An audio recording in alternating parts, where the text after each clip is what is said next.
The story of haunting room 214. In the small town of San Angelo, Texas, there's a motel that most people drive by without a second thought. But among locals, it's known for one particular room, room 214. The motel has been there since the 1960s, and over the years, the room has gained a reputation for being haunted. The story begins in 1978 when a traveling salesman named David checked into room 214. He was a regular at the motel, always cheerful and polite. But on this visit, something was different. The motel staff noticed he seemed anxious, constantly looking over his shoulder as if someone was watching him. That night, guests in nearby rooms reported strange noises coming from room 214, thumping sounds, muffled voices, and the sound of furniture being dragged across the floor. The following morning, when the cleaning staff knocked on the door, there was no response. After several attempts, they used a master key to enter the room. What they found was unsettling.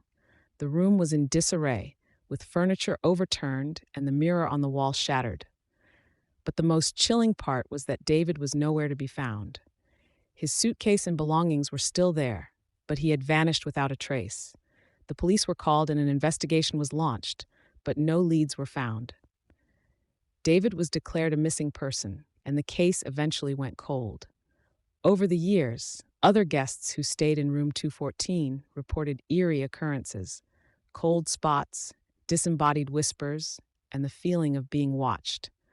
One guest even claimed to have seen a figure standing at the foot of the bed in the middle of the night, only for it to disappear when the light was turned on. In the late 1990s, the motel was sold to new owners who decided to renovate the property. When they tore down the walls in room 214, they made a shocking discovery, a hidden crawl space behind the wall where the mirror had been. Inside the crawl space, they found a small notebook belonging to David, filled with frantic scribblings about someone or something following him. To this day, no one knows what happened to David, but room 214 remains a source of fear for those who dare to stay there. Some believe that whatever was haunting him in life continues to haunt the room, waiting for its next victim. Local legend says that if you stay in room 214 and hear 3 knocks on the wall, you should leave immediately, because David never did.